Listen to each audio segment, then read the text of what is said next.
going to show you exercises that you could do at home with just free weights if that's all you have, and body weight. Okay, so here's a chart of how many reps and sets you should do for strength, power, hypertrophy, and endurance. For strength, if you just want to be strong, you want to do less than 6 reps, which is the amount, so I put the little dots, and 2 to 6 sets, so the groups of dots, okay, that many times you want to do it. So 6 or less, 2 to 6 times. For power, 3 to 5 reps, and 3 to 5 sets. For hypertrophy, which means toning, you want to look good, you want to do 6 to 12 reps, and 3 to 6 sets of each of those. And for endurance, if you're training for endurance, you want to do more than 12 reps and 2 to 3 sets of that. Okay, so now that you know your training guidelines, I'm going to start us off with the bicep curl. I'm going to start us off basic with the bicep curl. So I'm standing here, feet hip width apart, and my arms at my sides, and I'm going to lift the dumbbells up towards my body, being sure that on the eccentric phase, or the phase that goes away from my body, I go a little bit slow, and then you'll feel that more in your muscles. The only reason why you'd ever want to go fast when you're working out is if you're specifically training for power. If not, then just go at a slow pace. Okay? You could do it with both arms. You could change your grip this way to do a hammer curl. Nobody knows why I'm smiling right now, but me and my sister. Okay, the next one. So I just worked out our biceps. We're going to do a tricep extension. I'm just doing it on this eye-catching floor because that's all we've got here. So you want to protect your knees. Always put a mat under. So this is my mat. And your knees are right under your hips. Your hands are right under your shoulders. I grab one, squeeze one, and I'm holding my arm to my side, trying to keep my back as flat as I can, and just extending my elbow. What a lot of people want to do is slide their elbow all the way back and forth. This is not how you do it. All you do is unbend and bend your elbow. Unbend and bend. And that's focusing on the tricep. Okay, the next one we're going to do, the overhead press.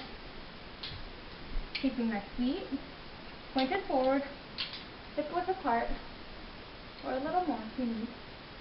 Your posture is always straight in all exercises. And I'm just lifting up. You don't have to go to 90 degrees. You could go a little lower if you want, but you don't have to go that far if you have shoulder issues, okay? You could just do it a little bit. But if you're able, then do 90 degrees. There's something wrong with me if I can do that.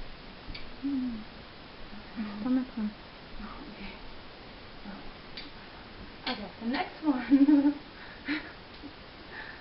The next one after the overhead press, which works out your deltoids and traps, and also your triceps.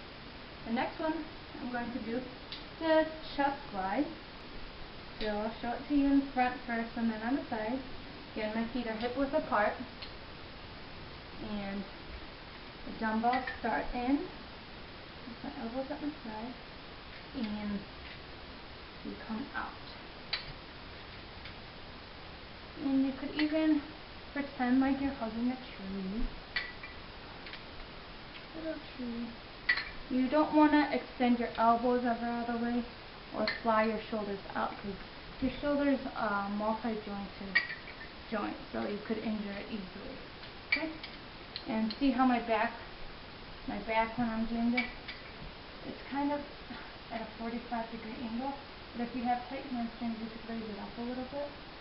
You want to keep your back straight and your head looking forward.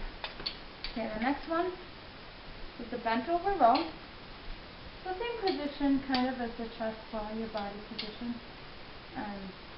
You start with your dumbbell You could, a lot of people bend 90 degrees, but me, my hamstrings are kind of tight. So I'm just going to bend 45 degrees. My dumbbells are hanging, and I'm just squeezing my shoulder blades. Okay, you never want your knees locked. You're squeezing them, and releasing all the way down, okay? And that's working out your lats, your back, in other words. Okay, the next one I'm going to do for you real quick are some hip exercises, and you always want to do hip exercises to help your core muscles, and especially when you get older, you don't want a small gait, you want a good, proper gait stride in your gait. Okay, I'm going to start with my right leg. I'm going to abduct it, which means pulling your leg out, and then adduct it, crossing my right leg past my left leg. Okay, when you do this, it's really going to engage this side. You should really feel it on your left hip while you're moving your right leg. The other one you want to do for your hips is flexion and extension. So, standing straight, I'm going to take my right leg again, go as far as I can. Remember, your back is straight, everything's straight. And when you're going backwards, you're going to extend your leg back. You probably won't get that much range of motion if you're keeping your back straight, but you're helping your hips. And always switch sides, but for today I'm just showing it to you, so I'm not switching sides. The next one, for your hamstring. I'm going to show you a more challenging one real quick. For the hips, you could do hip circles, starting off small, going clockwise, and then getting bigger. And then you could switch it to counterclockwise, starting off small and getting bigger as you go. Okay, the next one is a hamstring exercise. And this one I like because usually at home you think, oh, I don't know what I can do for my hamstrings. I don't really know. So this is one that you could do. So my legs are straight, knees never locked, and you have an overhand grip on your dumbbells. So you're going to hand the overhand grip. You're keeping your back as straight as possible, and you're going down as far as you can. If this is as far as you can go, or this, that's fine. And bringing yourself straight up. Make sure you keep your back straight the whole time, and this is a great hamstring workout. Okay, the next one for your body is the squat. And some people have trouble with the squat, so I'm going to show you. My feet are hip width apart, pointed forward. Okay, I'm going to keep my arms overhead just for a little extra. And what you want to think is push your hips back. That's the motion. People say your knees shouldn't go over your toes. That's not necessarily true because some people have longer limbs. So you just want to push back and come back up. You don't have to go that low. You could just do small ones if you want. If you can go lower, then go for it. Okay, so that works out your butt. And then we also want to, we did our hamstrings, our butt. We also want to do our calves. So what I like doing is you could do calf raises. You could hold dumbbells at your side, or you could stay on your toes and do a little jump rope. Okay? That will work out your calf. And you will feel like a kindergartner again. Okay. The next one I'm going to do is the lunge. Okay? Okay. Starting with your feet hip width apart. Taking my right leg, stepping forward, down, and back up. Then you always want to switch your legs. Okay? And we did lunges, squats, squats also works out. Okay. Squats also is very good for your quads, so We got most of our legs and most of our arms. I'm going to show you another one. Just one more. The dip. You could basically do it anywhere. You could do it straight on the ground. I'm just doing this to get a little more height. You could use a chair, sturdy chair. My hands are turned to the side because I have wrist issues, but you can turn it all the way back, okay? And trying to keep your body aligned. Elbows closed, going down and up.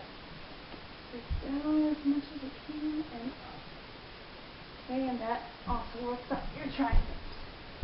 Okay, so I think that's pretty much all for today. But do I have food of the day? Food of the day is the jalapeno pepper.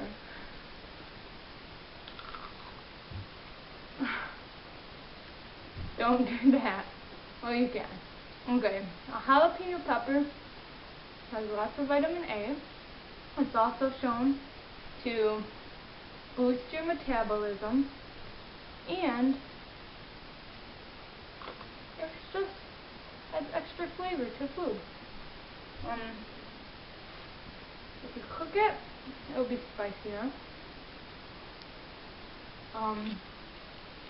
But you don't want to eat too much peppers because you could get an ulcer from that. So you should maybe add some spice to your life with a little pepper.